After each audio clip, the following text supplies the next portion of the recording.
You may shoot me with your words. You may cut me with your eyes. You may kill me with your hatefulness. But still, like life, I'll rise.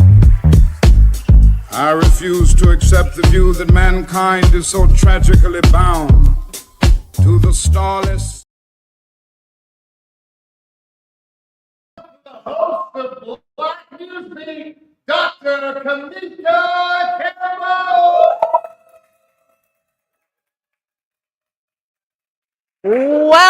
Welcome to the Women's History Month episode of the Black Newsbeat.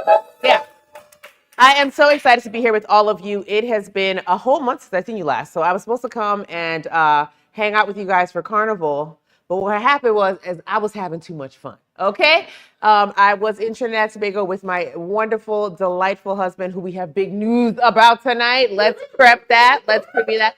And we were having such a good time. But before we get to all that, I want to invite you to we're almost halfway through Women's History Month.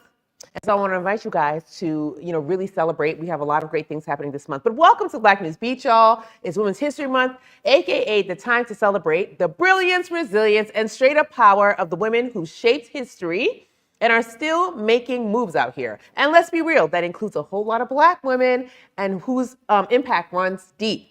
From leading movements to running businesses, breaking records, to breaking barriers, we've been doing the work. And this month, we're making sure the flowers and credits are delivered, period.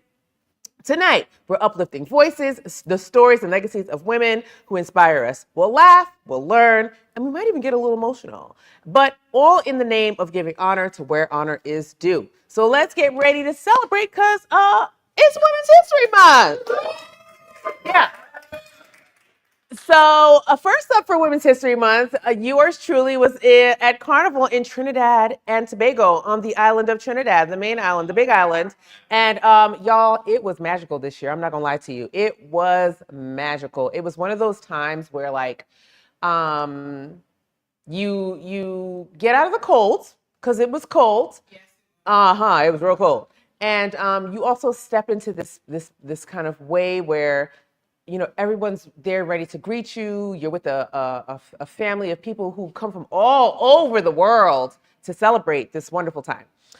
So Carnival in Trinidad and Tobago is a pre-Lenten celebration, just like all over the other parts of the world.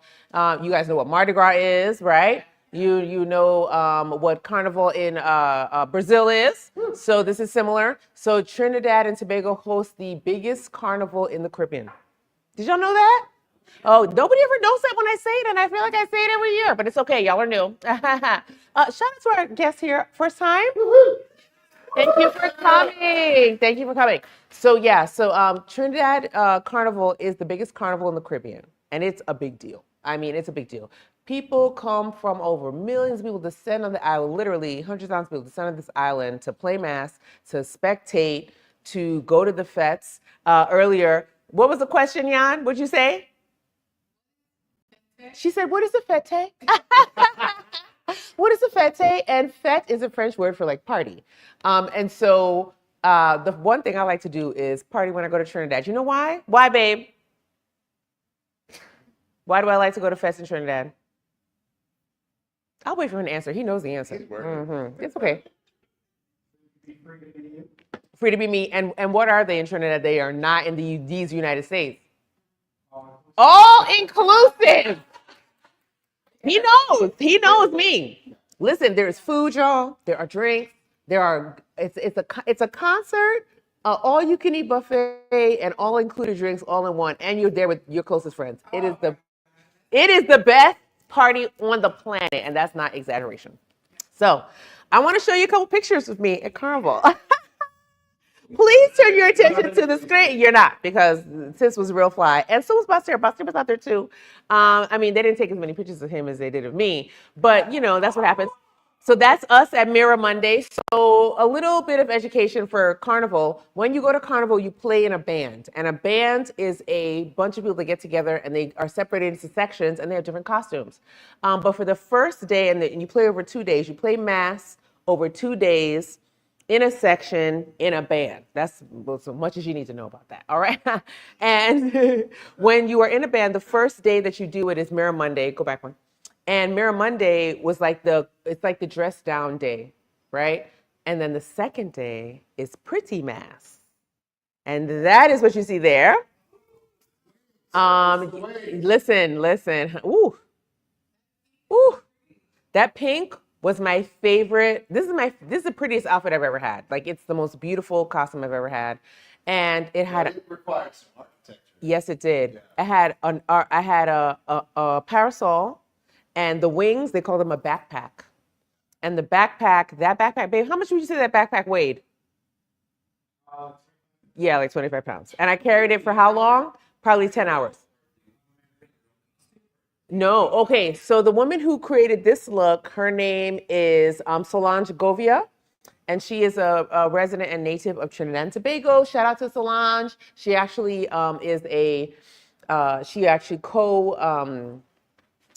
co-tagged this picture of me with her on Instagram. And she conceptualizes this, and they get a team to build this out. So one of the beautiful parts of Carnival in Trinidad and Tobago is an art called wire bending. Have you all ever heard of that? So wire bending is how you create that backpack. So this is my favorite picture. It is my favorite. He caught me in the action, crossing the stage. The big highlight of the moment is crossing the Savannah stage in Trinidad and Tobago with your costumes. And our band had, what, 8 or 9, maybe 10 sections, right, babe? I think. And what they do basically is everyone has a different theme in each section, and then they come together. So our band, shout out to the Lost Tribe.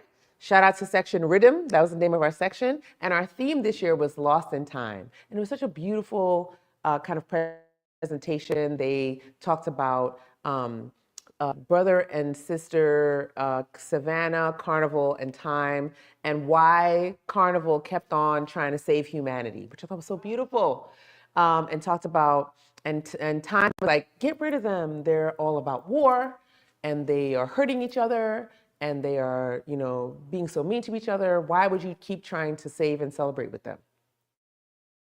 And Sister Carnival comes back and she says, Sister Savannah, she says, I have to believe in them, because even though some of them are making bad decisions, a lot of them are making good decisions. And this celebration is for them, for the humans that are making good decisions and are participating in humanity in the right way. And I was like, I'm one of those humans.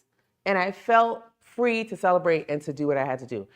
So thank you for enjoying those pictures. I got a question. Yes, absolutely. So give us a scale, like when all the bands together in these groups, like how many people are we talking about? Not that are watching, but that are in the. Oh, there's a big close up. Oh, I love that picture so much. Yeah. Oh, that's Lost in Time. That's right. And it was so beautiful, you guys. So how many people you would say again? Like in the. So just in our band alone, we had over a couple thousand people. And there are probably 40, 50, 60. And then there's spectators on top. And then there's spectators on top of that. That sounds like a party. And then there are some bands that, it's a party. Okay.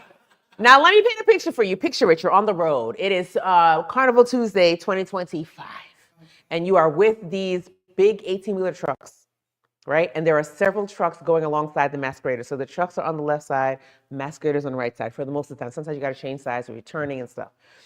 But there are drinks trucks, there are snacks trucks, there's a backpack truck, there's a music truck, there's bathroom trucks. You go to the bathroom. There's all these trucks, and what you call in Trinidad, you chip down the road for a marathon. The entire day. You start at about 7 a.m. and you end at 7 p.m. Yeah, and you have a party, and people are drinking all day. And how do you drink all day in the heat? It's 85 degrees. I don't know, but we did it. We did it. Trinity rum, my drink of choice, and a lot of people's drink of choice, not just mine, is any kind of Trinity rum. Our rum this year was Tamboo and coconut water, because coconut water has all the good electrolytes and vitamins. And that rum is pure, and it is great, and there's no hangover. I don't think I had a hangover one time. Now, if I was in the States, this would give me a hangover. So it was a beautiful time. We also went to a bunch of fêtes, the fête, the French word for a party, and all inclusive, all you can eat. Everything during carnival time is all you can eat, all you can drink, all you can enjoy. And it's very beautiful. We spent about 12 days there. Basir was brave this year. He worked while we were in Trinidad. And also enjoyed himself. So, and we didn't even show you pictures from Juve. Juve is the daybreak celebration they have. And Juve is one of the, Carnival is too, but Juve is one of the celebrations that is linked closely to emancipation in Trinidad. And so Juve, which comes out of the Campbell tradition, which was a resist or riot against the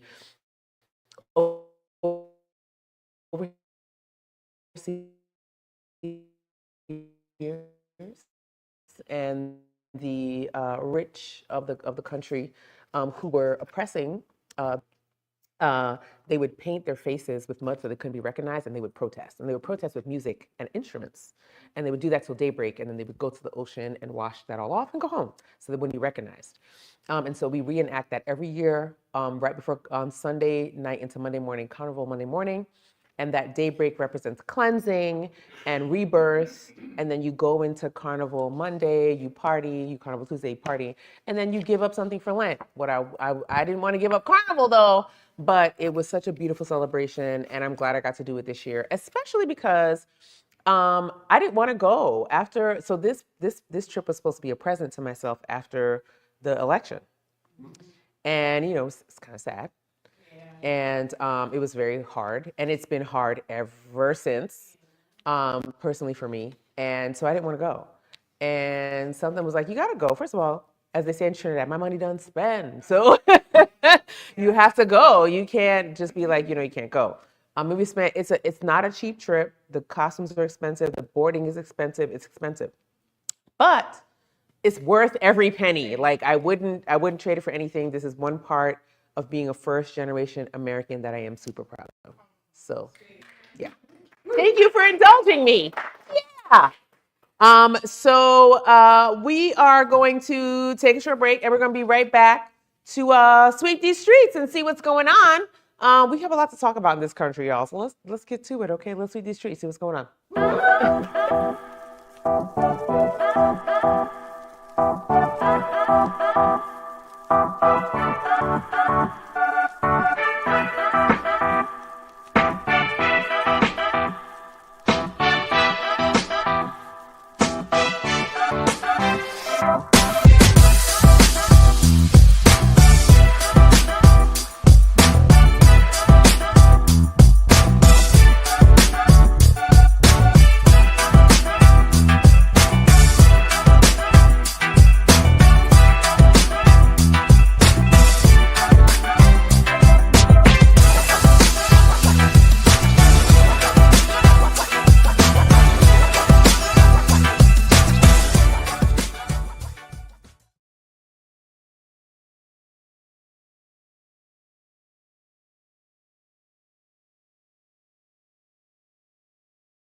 If anybody besides me here got a doctorate, yeah, or a second master's or another, whatever. Listen, friends, there are changes to your student loan forgiveness that you need to know about and your student loan repayment options. So if you are paying back student loans under an income-driven repayment plan, you might have noticed some big changes, and not in a good way, okay? Not in a good way. Am I frozen?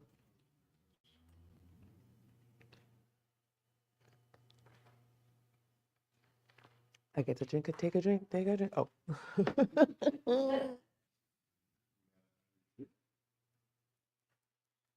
Refresh your browser, like just do a fresh on the browser. I've done that before. Okay, so if you are paying back student loans under an income-driven repayment program, you might have noticed some big changes, and not in a good way. The federal government has hit pause on student loan forgiveness and new application for these plans. Did y'all know that? Why? A federal court ruling has blocked the Department of Education from operating key repayment programs, including the Biden administration's SAVE program. And that's the big one, the SAVE plan. That SAVE plan was new under the Biden administration that allowed folks to access different ways of repaying their loans while not breaking the bank and breaking their pockets. So this means that borrowers in certain repayment programs won't be able to move forward, I'm so sorry, with loan forgiveness, even if they've been paying off their loans for 20 to 25 years. That sucks. Some borrowers are now stuck in limbo, unable to switch plans, because you cannot switch plans now that program is now on hold, and you cannot consolidate their loans online either. So many years ago, when I first was doing consolidation, when I was going to grad school, I consolidated my loans as I was entering grad school so that all of my loans would be under one big consolidation program. You can't do that now. And that was to lower your interest rates, make sure that you were able to access all of the government amenities that came with those loans, and also repay the loan. Because folks who are going to grad school, they're not trying to build the system. They actually are trying to serve their communities and get an education and become these thriving members of society that we were promised that we were supposed to be, that we could be. So you can't even access any options right now to make sure that you can do that. So that kind of sucks. But the good news is, if you're in the public service loan forgiveness portion of that, or in an income-based repayment plan, you're still in the clear, at least for now. At least for now. And what does that mean? That means that if you are in the IBR, that's just the short term for it, you still can you can still apply at least for public service loan forgiveness. We don't know if it's going to be approved, but you can still apply. But with little public communication from the government, many borrowers are confused about what's next. So you have to keep your eyes on that. So what can you do? Experts suggest keeping detailed records of your payments and communicating with your loan servicers. If you're with Mohila, if you're with these other servicers, make sure you're communicating. And if this ruling affects you, now's the time to contact your elected officials to make your voice heard. Listen, people really underestimate the importance of remaining civically engaged, and you have to do that in this time. A lot of people have become like, well, this is what it is. No, you still have a voice, and you still have a choice in what's happening. You have to make your voice heard, because this government, whether or not they pretend it or not, was still elected by our co-citizens and co-residents of this country. And you need to make sure that you speak up about what's happening. So if you are impacted by this sudden freeze? If you are, drop a comment. Let's see who has been affected. I've been affected, and I know other borrowers have been affected. We want to hear your story, and we want to highlight that story. All right, this is another one. We're going to local politics because this one's hot. Who lives in the city of Harrisburg? Yeah. Even if you don't live in the city of Harrisburg, this is going to affect you too, because this is the capital city, okay? So Harrisburg, it's election season. Yes, and the field is stacked, packed and stacked, honey. The deadline has passed for candidates to file their petitions, and we have got a crowded field for mayor and city council and more.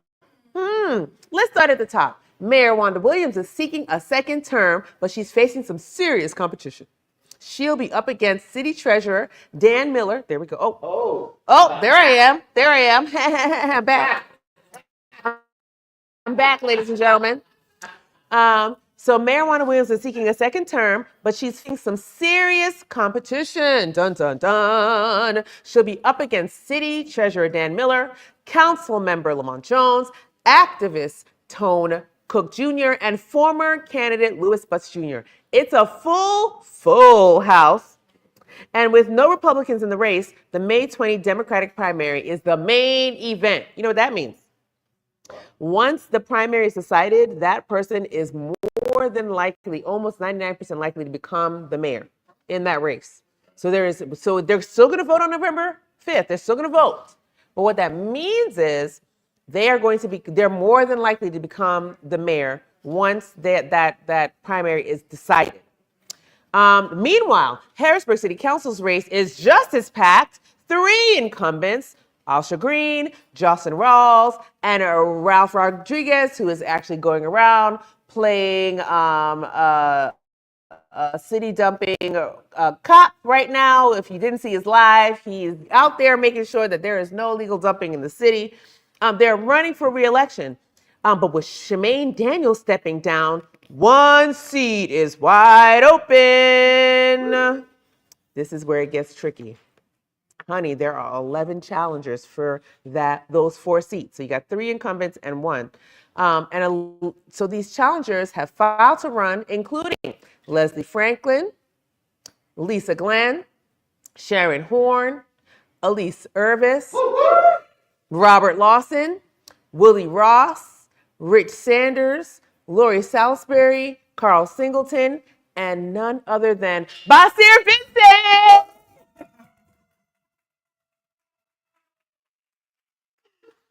Yeah, so babe, you're running for office.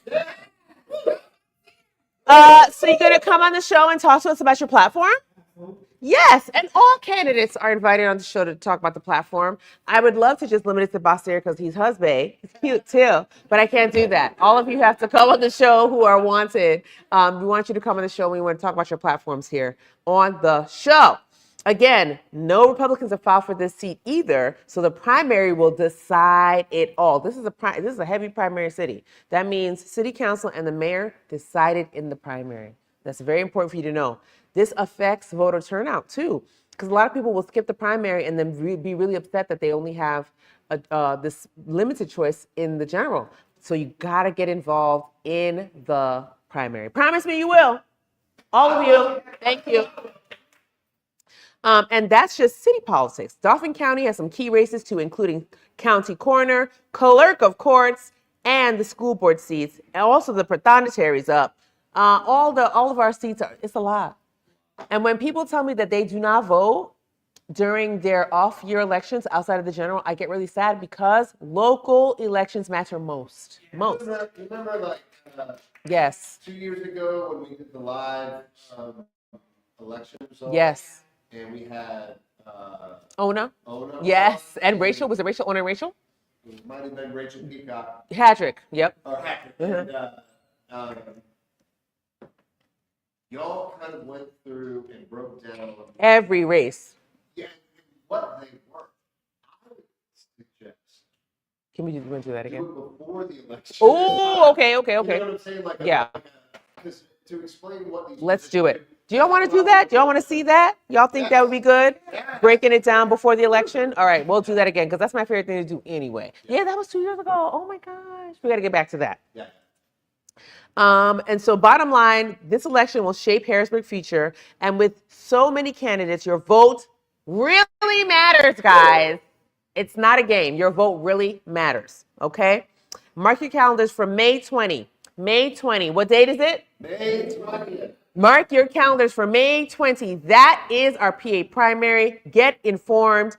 And most importantly, show up to the polls. And as the great psalmist Beyonce would say, get information. Okay? You got to get to the polls.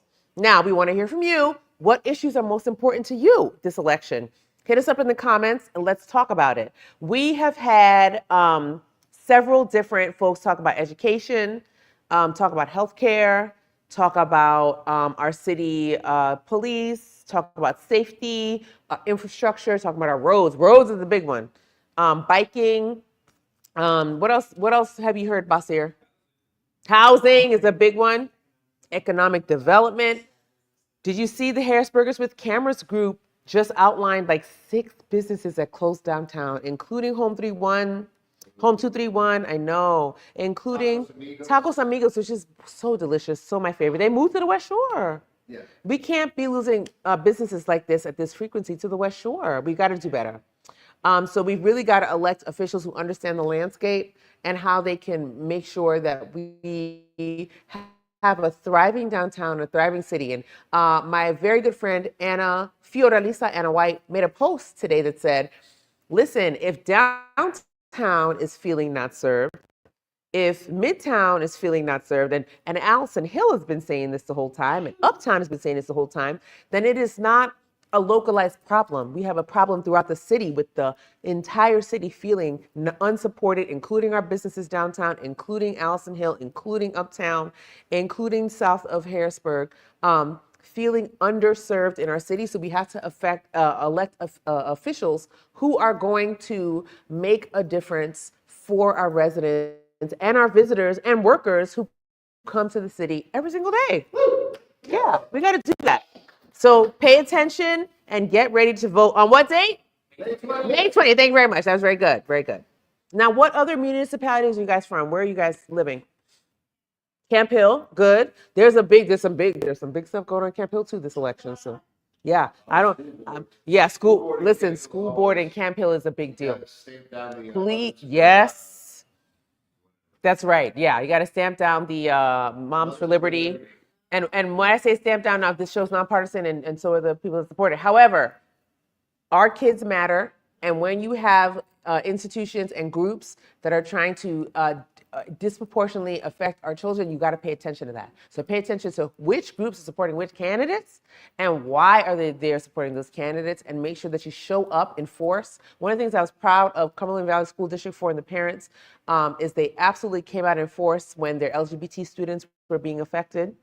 So I'm very proud of that. There are several. Did you know that Pennsylvania has 501 school districts? Yeah, and those are all legal governments. That is one of our branches of government in the state of Pennsylvania. So you've got your state government, you've got your county government, you got your municipal government, which could be a town, a township, a borough, a city, and there's one more I always forget: town, township, borough, city, and something else. Town, township, borough, city. I don't remember, but there's one more, a smaller one, and all of those are types of government, including. Right, and then you have your state, your elected Senate and House, and then you have your federal House and Senate, and you also have your school district, right?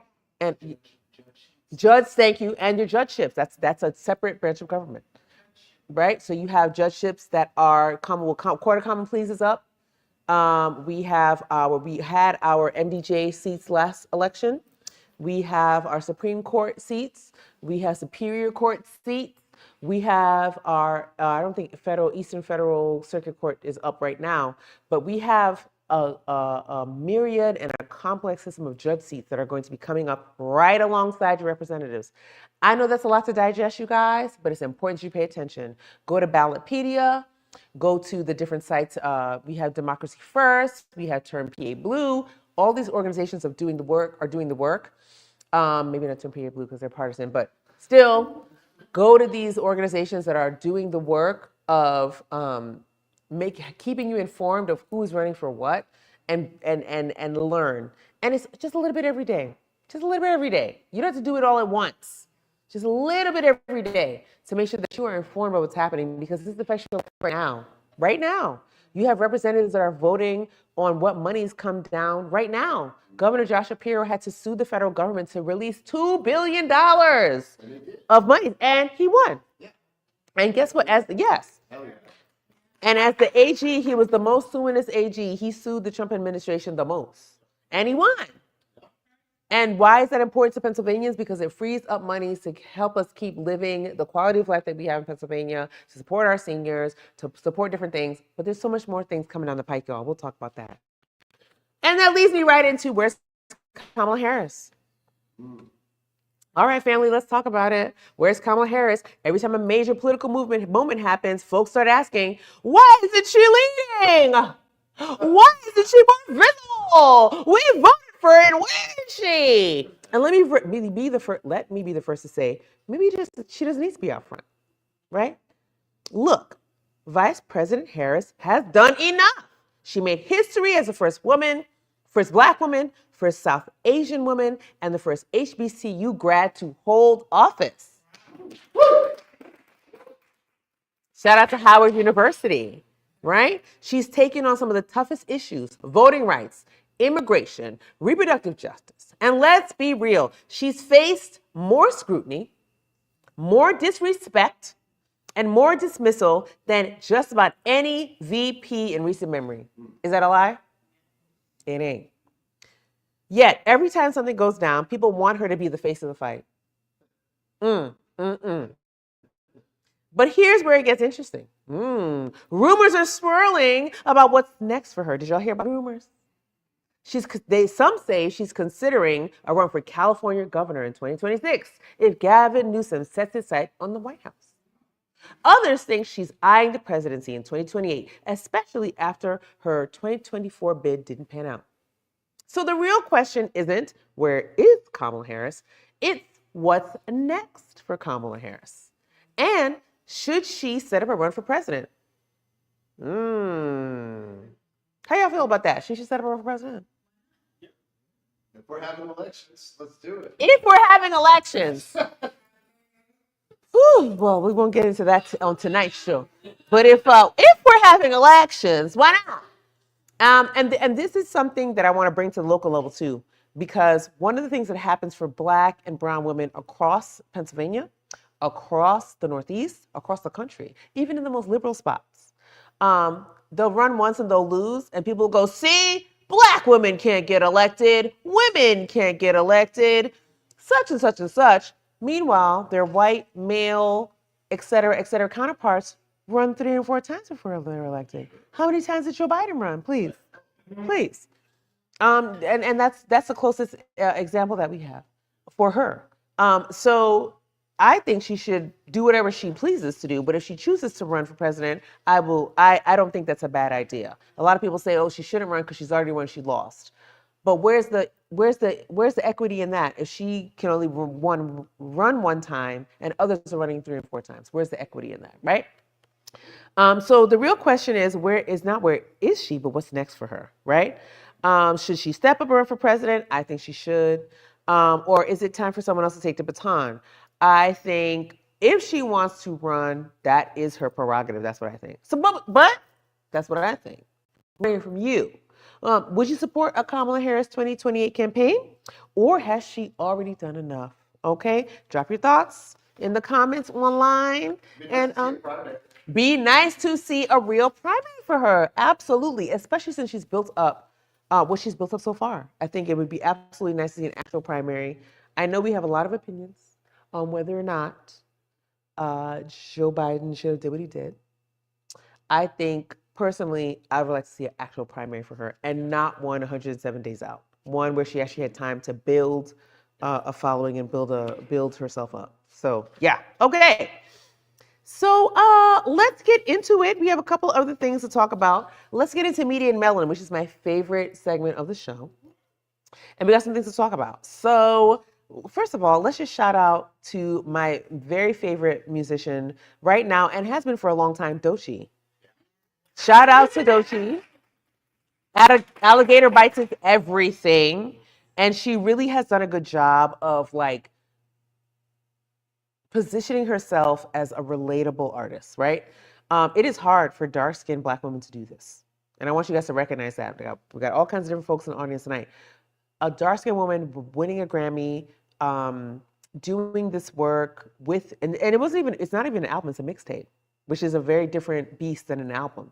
And it's produced differently, and she has different freedoms than she would have with an album.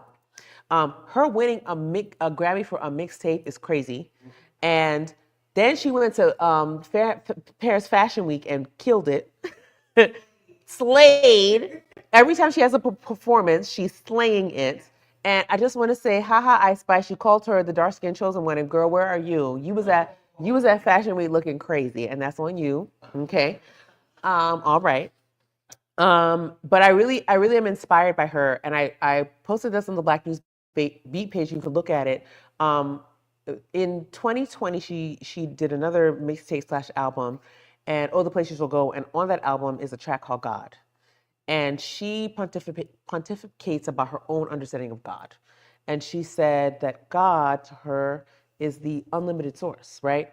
And she talks about how if God is an unlimited source of creativity and wealth and houses and land and things, then if that exists, which she believes it does, then she has unlimited creativity and she has unlimited songwriting power and she has unlimited gifting. And then she also said, and this is what helped me, and so do you, right? She's not the only one that has it. We all have it. If that higher power exists, whether we say it's God or whatever we say it is, there is something that has unlimited, that we have unlimited access to that resides in us. And that helped me so much because there was a time when I was trying to figure out what I was going to do in the community, what I was going to do with the show, was I still going to do it, what was the frequency, are people going to forget me, right? All those questions you ask yourself when you're trying to do something creative and try to do something new. And she solidified it for me. And it was a core belief that was reinforced for me because I believe, and it comes from an old tradition, religious tradition, but I believe that I'm supposed to have life and have more abundantly. I believe that the desires of my heart can be met. And where does that come from? It comes from this idea that there's unlimited power. There's a limited creative resource. There's unlimited resources that you can tap into. And that's specifically very difficult for everyone to believe. People think creativity is pie, power is pie, the spotlight is a pie, and if you get a piece, I can't get a piece.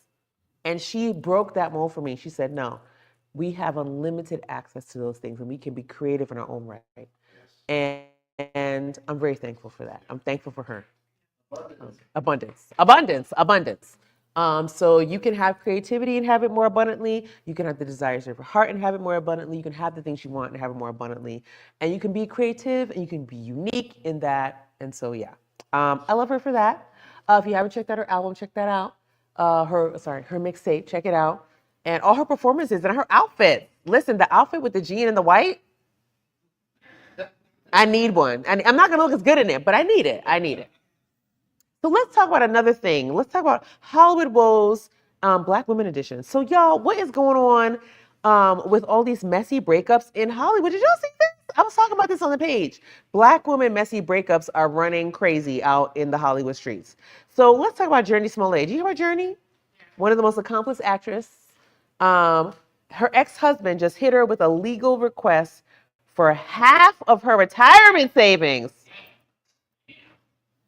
Even though he already walked away with a nearly $1 million settlement and gets $7,000 a month in support. Now he wants half of her SAG pension from when they were married, and it's got folks debating whether he's just looking for a payday or if this is just how the law works. But Journey's not alone. Lately, it feels like Black women in Hollywood cannot catch a break when it comes to love, money, and co-parenting. Let's talk about it.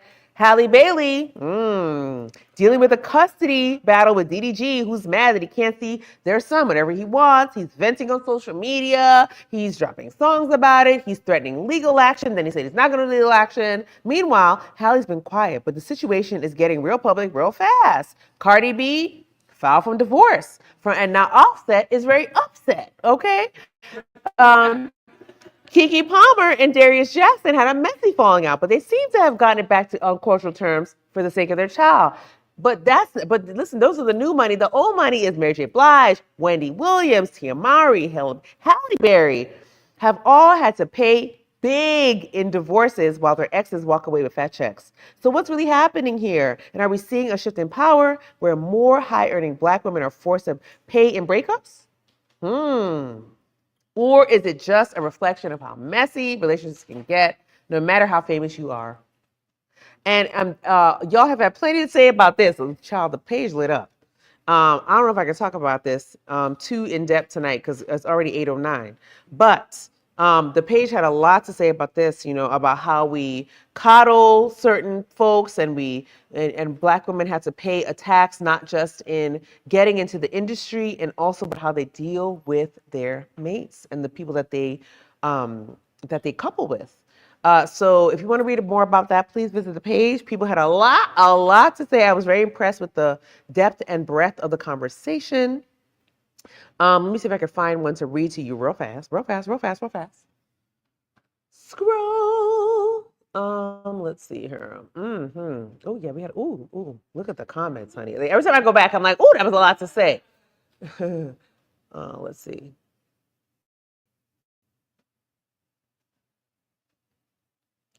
Oh, that's the group. I can't even work my own page. Terrible. Oh, yes. Here we are. Oh, there's my live. Nice. Posts. So I asked the question, what was going, here was my question. My question was this.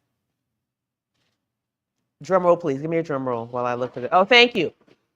Beautiful. Why do the Hollywood black girlies with money keep coupling with men who are not destined for greatness? I want to know. Careers are in the toilet. They're jealous of them.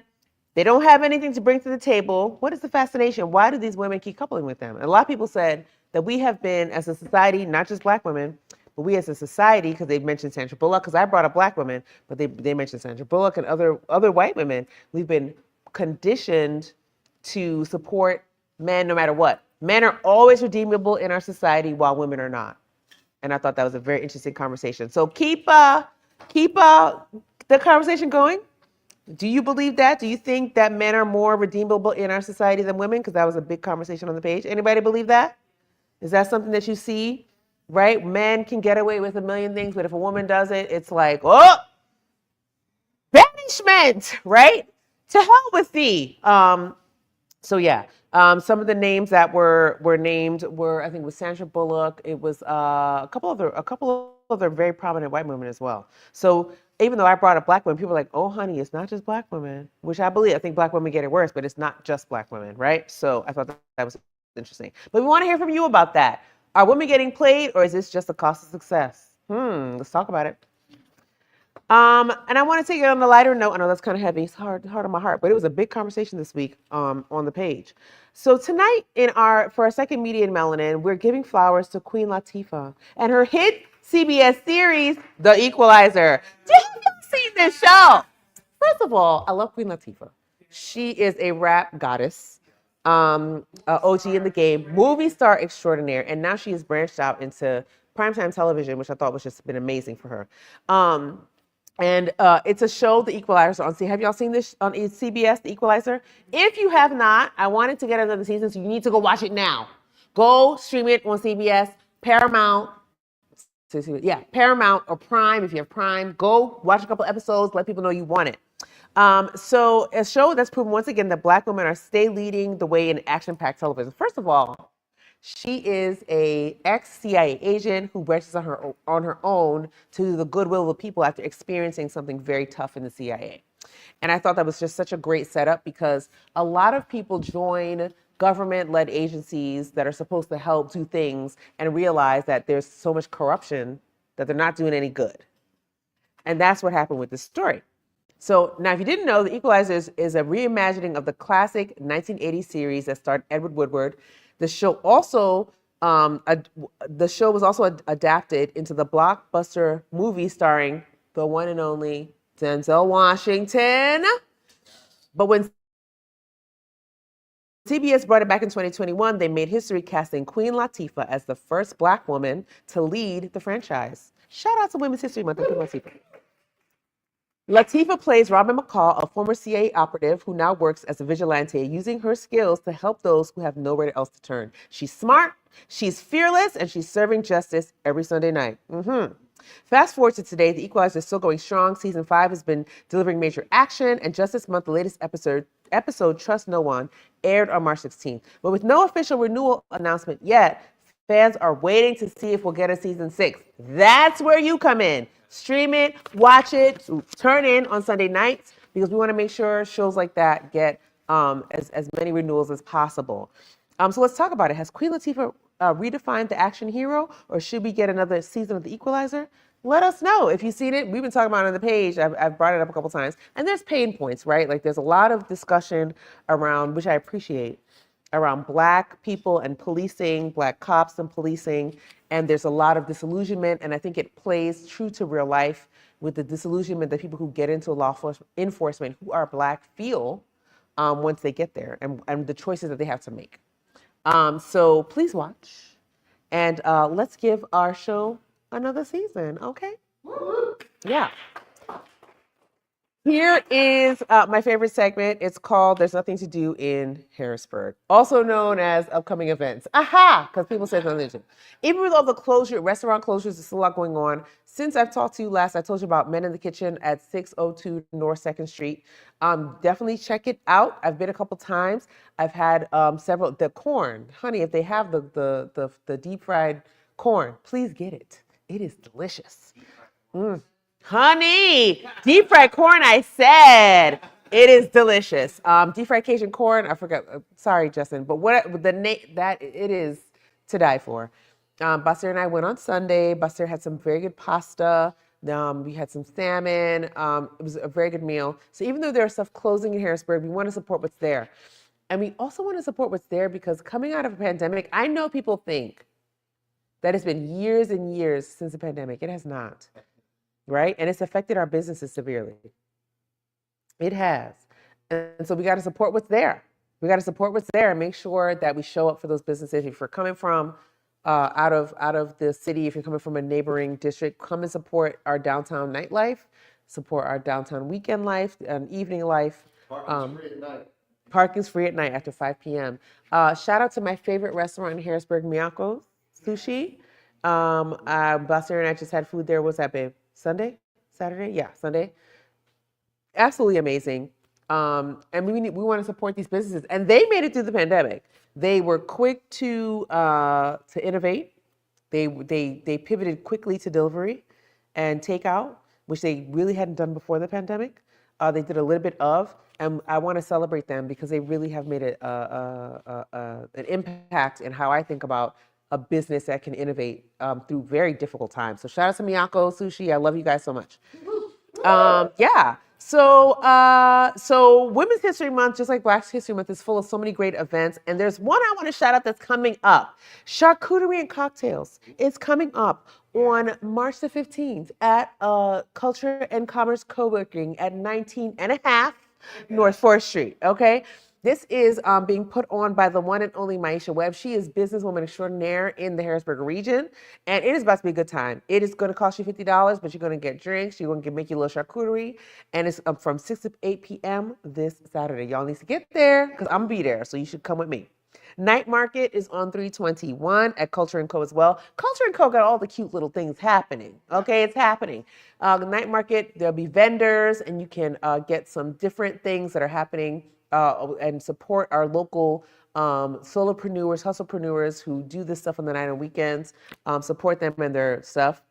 We also have candidate forums coming up.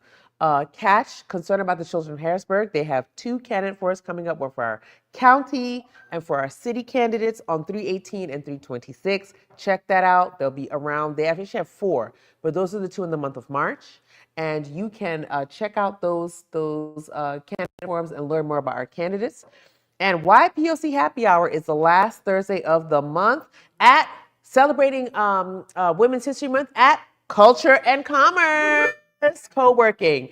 So we have a lot of great things coming up. Check out La Cultura's page for more. Check out YPOC page for more. We're also in full swing with planning Juneteenth. We have had a beautiful time planning Juneteenth. We have a full week for you from June the 14th to June the 21st. We are having our first Black parade, y'all. Woo! The first Juneteenth HBG parade in the city of Harrisburg, supported by the city of Harrisburg. Shout out to Mayor Wanda Williams for her support and for her planning in this. Shout out to Eric Smallwood for heading up and pioneering our first Juneteenth parade in the city of Harris, in the history of the city. Yeah. Oh, yes, we are starting in Market Street. We're going to go down and around the Capitol Complex, down 3rd Street, and we're going to end near the State Street. Our stage is going to go past the Capitol steps, and we're going to end at the other side of the Capitol Complex. Nice. So we're very excited about it. We want to honor the 8th Ward. Anybody know about the 8th Ward?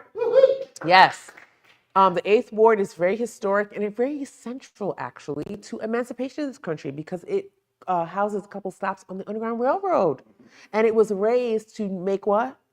The Capitol. Did y'all know that? So the 8th Ward, the old 8th Ward, literally sits under the Capitol, right? So there's a monument there that we want to pass. There's some other different things happening. Please stay tuned for that. If you want to sponsor, okay, because we always need sponsors. Please hit us up at Juneteenth HBG at ypoc-hbg.org. You can also hit us up at ypoc.org to see our sponsorship packages. You can also be a part of the parade. We'll have those tickets up very soon at the end of the week. If you would like to participate as a participant in the parade, it is $75, much lower than some of the other parades that we have in the city, because we want people to participate. We want to fill 80 slots, really make it a celebration. That parade is taking place on June the 14th at 12 p.m. Okay? 3 months to go, honey. That's all we got. So we're very proud. And then we have our Vibe Check tailgate for the Kendrick Lamar concert. We have our VIP reception. So the Vibe Check for the Kendrick Lamar concert, if you have your tickets, you can come hang out with us and iHeartRadio on June the 16th in the parking lot at Hershey, where the concert will be for Kendrick Lamar. And SZA will also be headlining with Kendrick. We will have our VIP reception on Tuesday, the 17th. We will have our 5th annual conference, which is crazy, our Juneteenth HBG conference at Harrisburg University. Shout out to Harrisburg University for being an amazing partner 3 years in a row. Yes. We will be having so what's this, Thursday, honey? We got so much going on, okay? On Thursday, we have our Juneteenth Jubilee. We will be most likely having it either at City Island or downtown. We're still making sure of all of the arrangements, but it will be on the 19th of June. We had over 1,500 people come out last year. The drone shots were crazy. It was beautiful. It was great. Friday, we're going to have our Taste of Black Harrisburg at Soma. Shout out to Sarah Bosich and our team at Harristown at Soma. Thank you so much for hosting us and being amazing. And Saturday is our 5th annual Juneteenth HBG concert, chaired by none other than Ayani Williams. And we have amazing surprises for you in store. We have 3 different rooms that we are going to be showcasing for the concert. So we're so excited about it. So we got a lot coming up, okay? And we want you to be involved. If you want to get involved, hit us up, ypoc.org. Send us a message if you want to get involved. Our volunteer forms are up. Our sponsor forms are up. Any way you want to get involved, we want to have you all. So please come out and be involved. We're also in the middle of planning for Fringe, HBG Fringe. This is our 3rd year. That's right. Wow. Where does the time go? Shout out to Bree over here and the Gib over here, who are the co-producers and co-conveners of this amazing event. If you guys have not been to Fringe, do something weird this year and come to Fringe, okay? Yeah. You can also enter, or you can be a patron, and it is so fab, so fun. Visit the beer tent.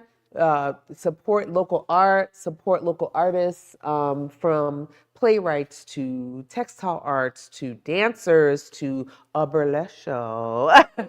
We've had quite the arrangement of shows and offerings, so please support us in that as well. We got a lot coming up. FringeHBG.com. I always get that wrong. FringeHBG.com. HBGFringe.com. Sorry, let me do it again. Please support us at HBGFringe.com. Yes. All right. We're going to take a little break because I need to wet my whistle, and we're going to come back for last lap. All right? See you in a sec.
I want you guys to remember how wonderful it feels to celebrate Juneteenth in Harrisburg.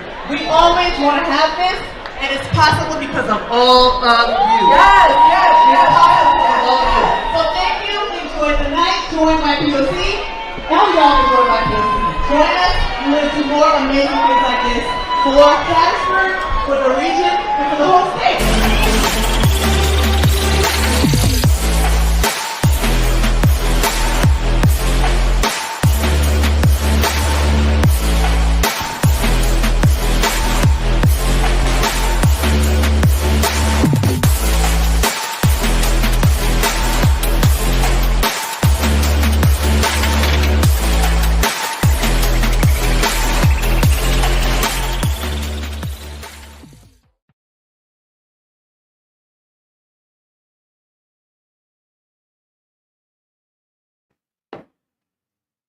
And we're back.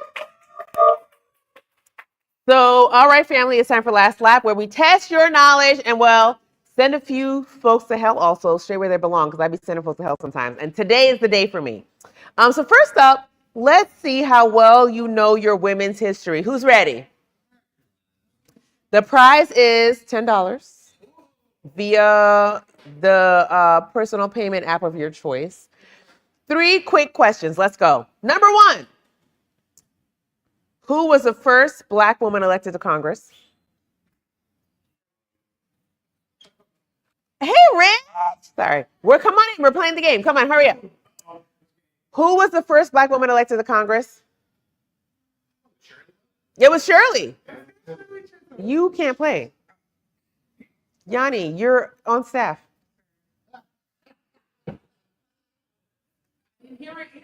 So Rich won.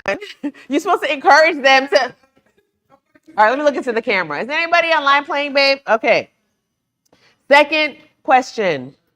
Which legendary journalist and activist co-founded the NAACP and led anti-lynching campaigns? Oh, this one's hard. Got to dig deep for this one. I shall. Which legendary journalist and activist co-founded the NAACP and led anti-lynching campaigns? Got an answer? Take a guess.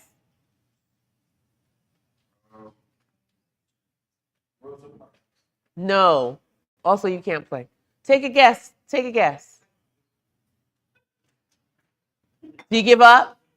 Y'all are losing. Yep. All right. 3, 2, 1. Ida B. Wells. Yes. Yep. Y'all got to brush up on your women's history, particularly your Black women's history, okay, which is next month, but I'm going to celebrate. I celebrate Black women's history from February to April because it's Black and then it's women's and then it's Black women. So I'm going to do it the whole time. Yeah.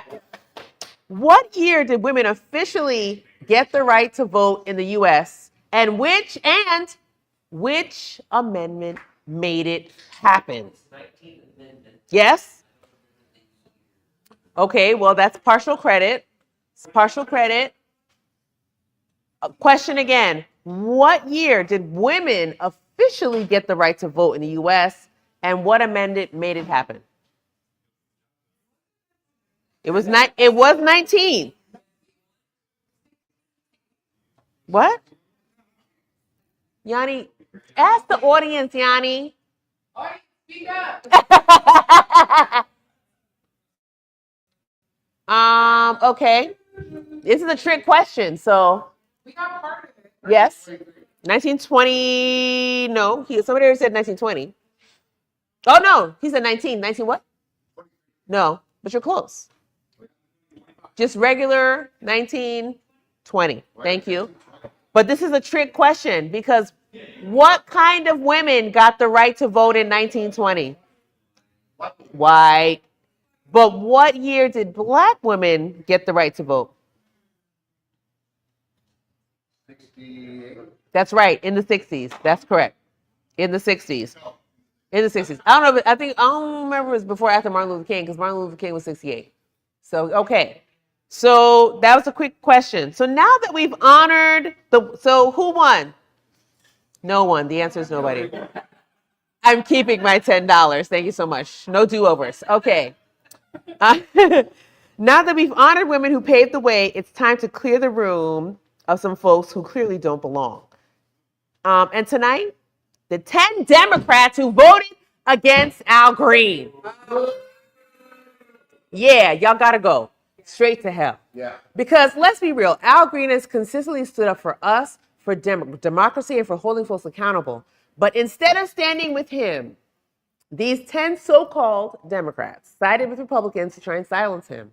Oh, absolutely not. Your tickets to hell have been processed, stamped, and are non-refundable. Yep. Y'all know what happened? Do you know what happened? So Al Green, Congressman Al Green got up and he said, this is bullshit. You lying. Right?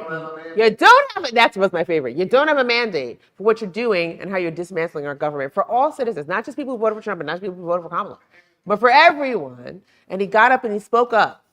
And he was let out by the sergeant at arms, honey. And he was treated like he was in the wrong. And to that I say, boo! Because exactly. What happened to those, and this is the problem. What happened to those people, those other people, particularly white women, who exhibited the same behavior? Were they let out by the sergeant of arms? Exactly. So the shit's racist, obviously. Yep. Obviously. So we stand with Al Green. We stand with democracy. We stand for America. And y'all 10 Democrats, y'all can go to hell. You can. Along with the other folks who were voting against democracy too. All right. I'm so glad we did this tonight. I'm gonna tell y'all, it's been a tough 3 days. I started a new job this week, which I love.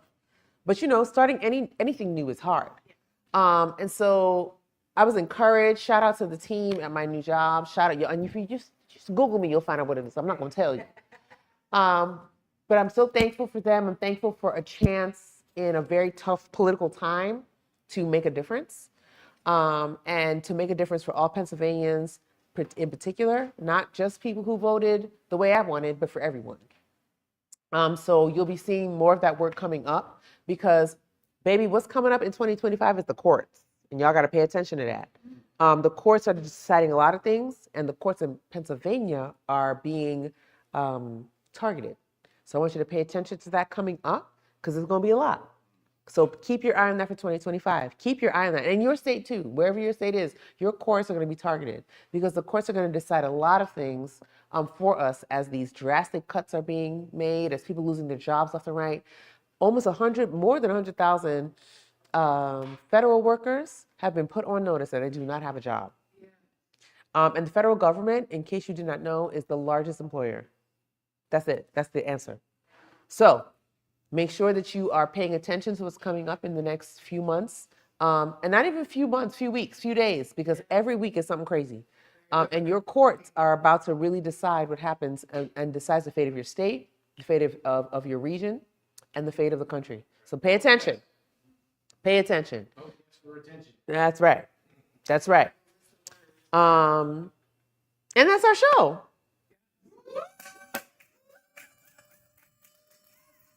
Thank you for coming. You clap for me, but clap for yourselves. Big up yourselves. It's been an amazing night. And we got a lot more to talk about. We're going to have some candidates on the show. We're going to make sure that we keep the people informed about what's going on. And we're going to see you in 2 weeks.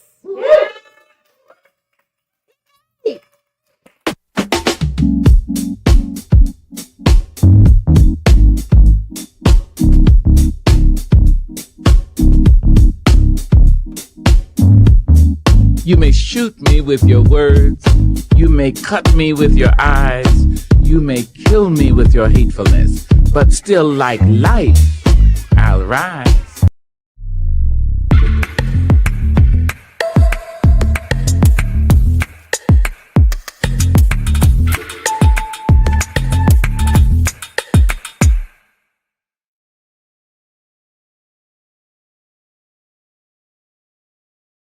We do our like little meeting thing that not everybody comes to, right? Okay. Yeah. It's just me, you, and Basir.